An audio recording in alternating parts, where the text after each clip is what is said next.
Estamos en la previa del Gran Premio del Made in Italy y de la Emilia-Romagna, o como lo llamamos los aficionados de verdad de la Fórmula 1, Gran Premio de San Marino. Ha sido así toda la vida, hasta el año 2006. Y es lo que tú dices, Tomás, es un circuito con tantísima historia, con tantísima tradición, que haciendo la sección... Digo, no necesito ni empezar a mirar un poquito qué pasó este año. No. O sea, tenía ya la lista en la cabeza, porque es uno de esos circuitos míticos, es uno de estos circuitos en los que miras las estadísticas y todavía ves en la parte de arriba los nombres de Michael Schumacher, Ayrton Senna y dices, esto huele a historia. Así que vamos a hablar un poquito de la historia y de cómo es este circuito de Imola. Circuito de Imola. ¿Dónde está el circuito de Imola? El circuito de Imola está en un pueblito que tiene su mismo nombre. Imola, que es un pueblito que está en la región de la Emilia-Romagna con unos 66.170 habitantes y que está, os lo voy a poner ahora en el mapa para que lo veamos bien, a unos 30 kilómetros de Bolonia. Más o menos. El circuito está por aquí, en este primer espagueti, y Bolonia está por esta zona. Está bien. Ahora, en serio.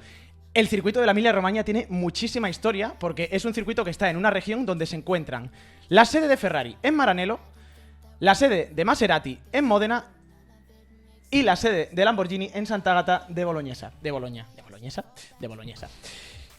¿Y cuál es la historia de este circuito? Pues después de la Segunda Guerra Mundial, alrededor del 1945-1946, para mejorar la economía local, se pidieron varios proyectos y salió ganador uno de cuatro aficionados al automovilismo que decían, oye, ya que tenemos las fábricas de automóviles tan cerca, vamos a crear con varias vías una especie de circuito semipermanente en el que se puedan probar estos coches.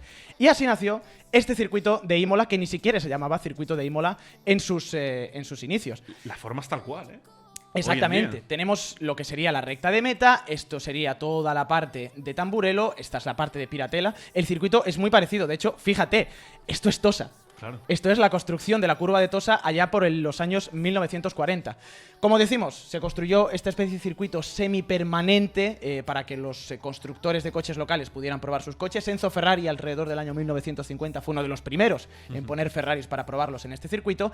Y, por supuesto, se utilizó también para correr carreras. La primera no fue de coches, sino que fue de motos. Esta imagen es del año 1953 y la primera de carrera de coches sí que ocurrió un año después, 1954. Esta imagen, por cierto, es del Gran Premio Shell del año 1955.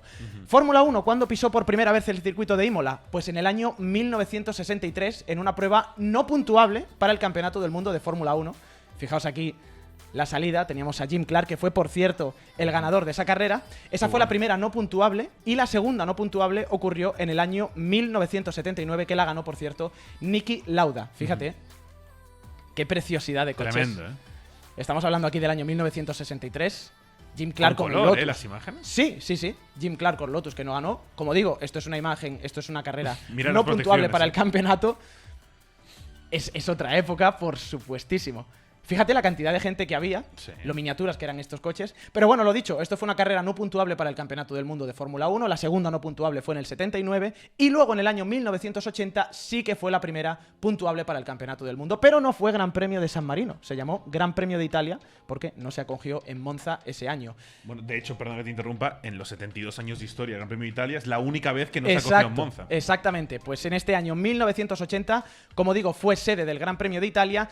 Y a partir del año 1971 sí que se llamó Gran Premio de San Marino, un poco por culpa de este señor. Estamos en medio de una movida política, guerra FISA-FOCA, ya sabéis, los constructores, Renault, Ferrari, estaban en contra de los motoristas estaban en contra de los constructores.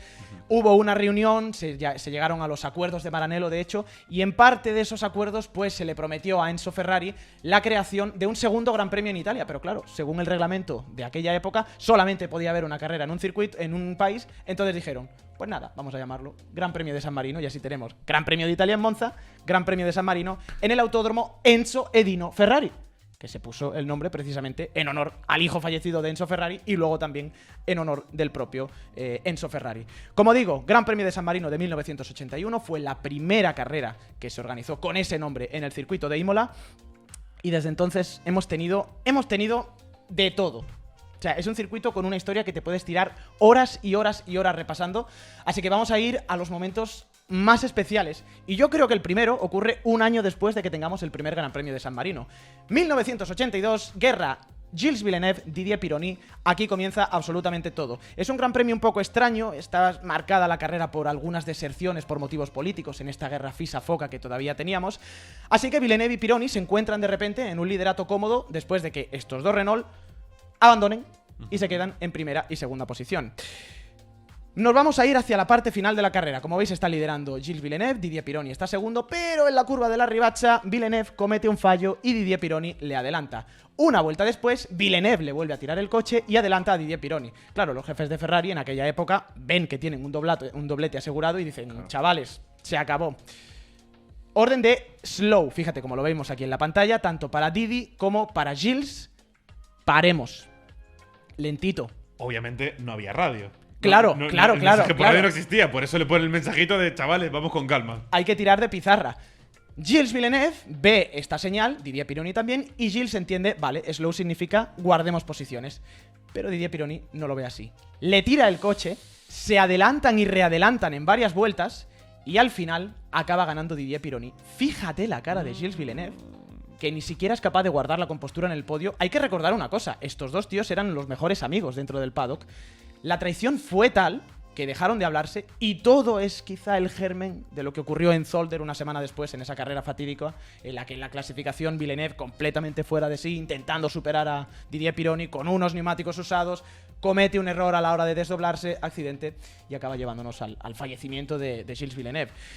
Ese es el primer gran momento, la primera gran guerra de compañeros de equipo que nace en este circuito de Imola. Pero es que la segunda llega en el año 1988 porque es el inicio de la guerra, 89, perdón, el inicio de la guerra entre Ayrton Senna y Alain Prost. Qué fotón.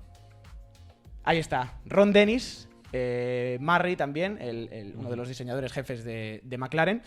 Habían tenido ya movida en la salida del Gran Premio de Brasil y cuando llegaron a este Gran Premio de San Marino dijeron, vale, orden muy clara. El que pase primero por la curva de Tosa, la primera frenada, porque en aquella época la Villeneuve y Tamburello eran a fondo, será el ganador de la carrera. No va a haber ataques para evitar tonterías, para evitar lo que pudo pasar entre Pironi y Villeneuve.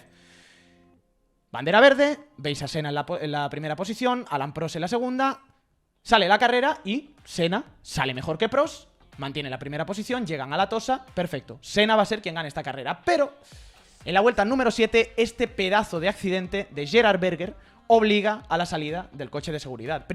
Segundo gran susto que tenemos en Tamburello, por cierto, porque en el 87 Piquet también tuvo un accidente muy fuerte con el Williams en esta curva. Berger, que no tuvo ningún tipo de problema, más allá del susto y algunas quemaduras, pero como digo, sale la bandera roja, por tanto, tenemos una nueva salida. Y en esta nueva salida, ahí resulta que sale en Prost el que sale mejor que Ayrton Senna. ¿Qué hizo Senna? ¿Se quedó detrás de Prost? Pues ya ves que no, como le estaba cogiendo el rebufo. Y efectivamente llegamos a la curva de la Tosa, Senna le tira el coche y aquí es donde empieza el principio del fin. El propio Senna, se ve en el documental, el documental que hizo Asif Kapadia de Senna, dijo, no, es que la regla decía el que pase primero por Tosa claro, en la primera salida. Lo segundo es una resalida, ya no cuenta, yo tengo que tirar. Se creó su propia regla Senna y ahí empezó el principio del fin con Alain Prost.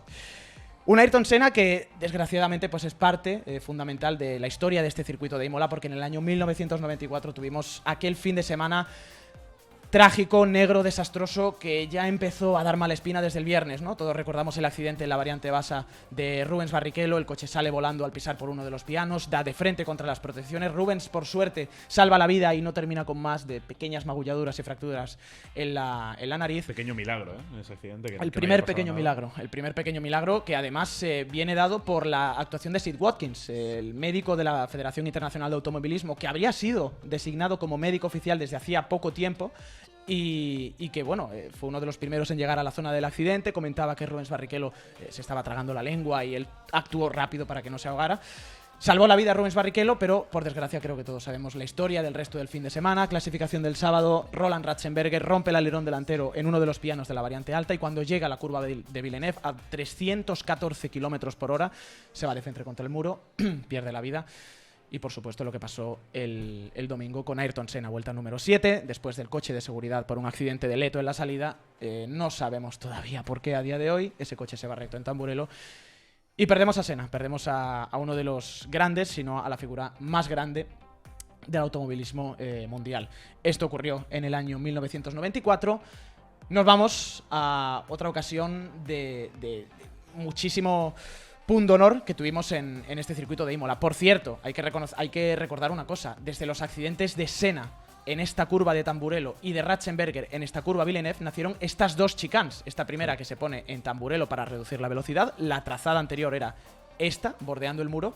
Y la Villeneuve venía por aquí y se hacía completamente a fondo. Lo que pasa es que luego se pusieron estas chicanes para reducir la velocidad. Siguiente punto histórico de este circuito de Imola, año 2003. Vemos a Michael Schumacher abrazado, descompuesto, llorando por completo en el hombro de Rubens Barrichello porque esa misma mañana del domingo del Gran Premio de San Marino había fallecido la madre de Michael Schumacher. El sábado por la noche, tanto Michael como Ralf viajaron desde Bolonia hasta Colonia, donde estaba la madre de Michael Schumacher ingresada. Se despidieron de ella y el domingo por la mañana, cuando estaban volviendo al circuito, les anunciaron la muerte. Aún así, Michael Schumacher sacó la garra y el punto honor para conseguir esa victoria con un brazalete rojo y descomponerse, por supuesto, en el mismo momento en el que ganó ese gran premio.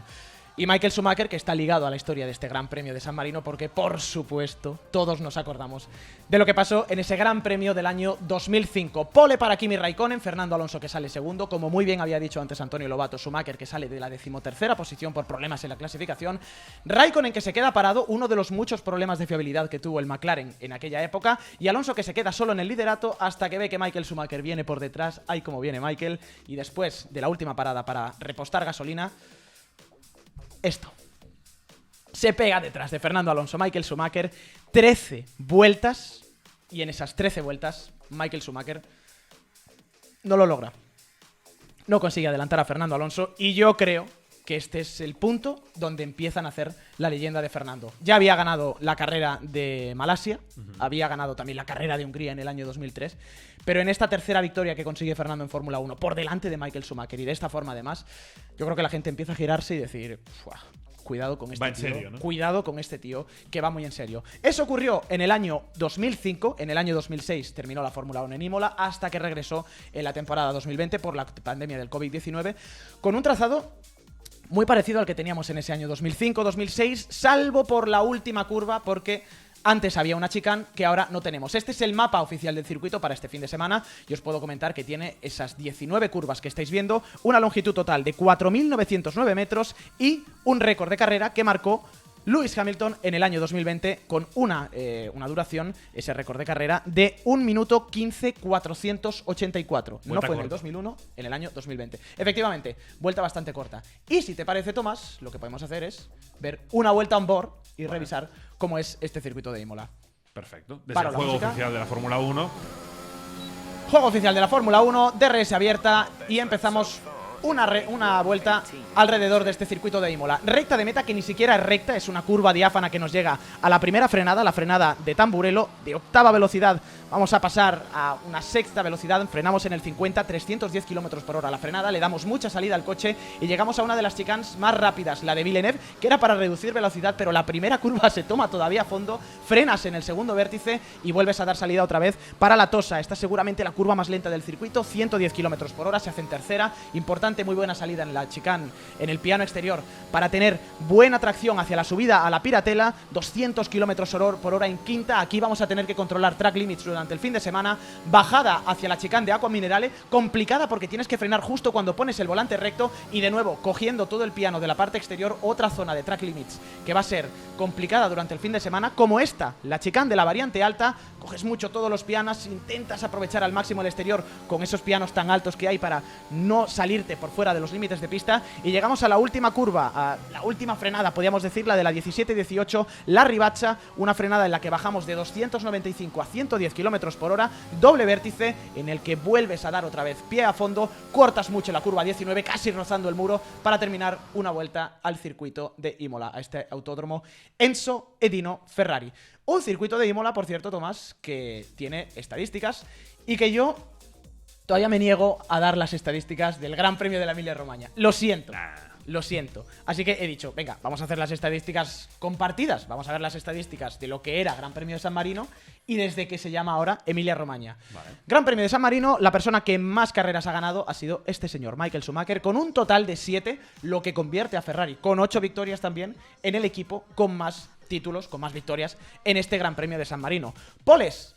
El poleman histórico de toda la vida. Ayrton Senna con 8, 9 poles para el equipo McLaren en el cómputo global de San Marino. Y vueltas rápidas, de nuevo, Michael Schumacher con 5, Ferrari, atención, que ostenta 10. Si nos vamos a partir de 2020 al Gran Premio del Made in Italy de la Emilia-Romagna, ¿quién tiene más victorias? Pues compartidas entre estos dos señores que se tocaron en la primera curva el año pasado. Lewis Hamilton con una y Max Verstappen con otra. La de Verstappen que llegó en el 21, la de Hamilton que llegó en el 20 con el reventón que tuvo Max Verstappen. Por tanto, podemos inferir que Mercedes y Red Bull están empatados a una victoria en el casillero de más glorias en este circuito de Imola, en el Gran Premio de la Emilia-Romagna.